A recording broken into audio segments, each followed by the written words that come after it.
नमस्कार दोस्तों, कहानी में आगे बढ़ते हैं। छवि और मोहित बीच में मजाक उड़ाते हैं। कहते हैं कि 1-2 घंटे के लिए आप दोनों कहीं बाहर घूम कर आ जाएं। सूरज कहता है, मैंने सबके लिए बिस्तर लगा दिया है, आप सब आराम कीजिए, मैं भाभोसा के पास जाकर आता हूँ। छवि पूछती है, क्या गरम गरम चाय पियेंगे? तो संध्या कहती है, चतुर ने मुझे सब कुछ बताया है, कोई बात नहीं।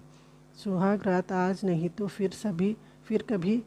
मीनाक्षी आकर संध्या से कहती है कि जेठ जी ने अपने माता पिता को उस कमरे में सोने के लिए कहा है न। जेठ जी को तो कुछ आपके बारे में सोचना चाहिए था ना। छवि कहती है कि भाभी, आपका कपड़ा तो बहुत भीगा हुआ है। मीनाक्षी कहती है कि छवि, थोड़ा भाभी की मदद कर देना। छवि अपनी भाभी के साथ जाती है। विक्रम मीनाक्षी से कहता है कि थोड़ा उसकी सहायता कर देती तो अच्छा होता। मीनाक्षी कहती है कि मैं बहुत थक गई।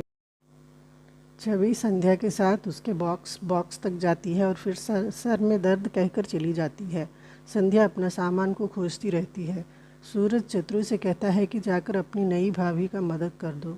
चतुरी आती है और संध्या से पूछती है कि आपने तो बहुत सारे व्रत रखे होंगे जिसके कारण आपको सूरज जैसा बीन मिला है। चतुर कहती है, मुझे बाबूजी को दूध देना है, मैं जाती हूँ। संध्या अपने पर्स की खोज करती है जिसमें उसकी चाबी रहती है और पर्स न मिलने पर वही कपड़ों से वापस आ जाती है। वापस आने पर छवि कहती है कि आपने कपड़े नहीं बदले। संध्या कहती है, चाबी नहीं मिली। छवि मीनाक्षी की साड़ी पूछकर लेकर पहनने के लिए कहती है। जब छवि मीनाक्षी की तरफ घूमती है तो वह सोने का नाटक करती है। संध्या कहती है, कोई बात नहीं, मैं ऐसे ही सो जाऊंगी। छवि संध्या को उसके बिस्तर दिखाती है और कहती है कि कमरे में ना सही दोनों साथ ही सो जाएंगे तो अगर रात में डर लगेगा तो कम से कम उनका हाथ तो पकड़ सकती हो। और सूरज की माँ सूरज से कहती है कि तू जाकर आराम कर ले, हम सो जाएंगे। सूरज नीचे आता है और संध्या को सोया हुआ देखकर उसके ऊपर चादर ओढ़ देता है और खुद भी जाकर सो जाता है। सूरज के जाने के बाद संध्या आँख खोलकर देखती रहती है। सूरज सोचता है कि आज की रात जो हुआ वह नहीं होना चाहिए था।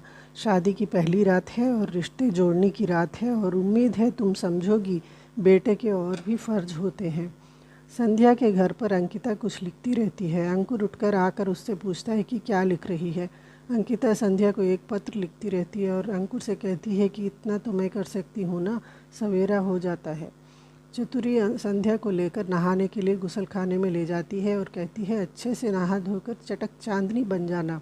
फिर कहती है कि आज मोहल्ले की सब औरतें भी आने वाली हैं और सारी रस्में हैं, अच्छे से तैयार होना, नहीं तो भाभूसा का गुस्सा तो देख रही हो ना।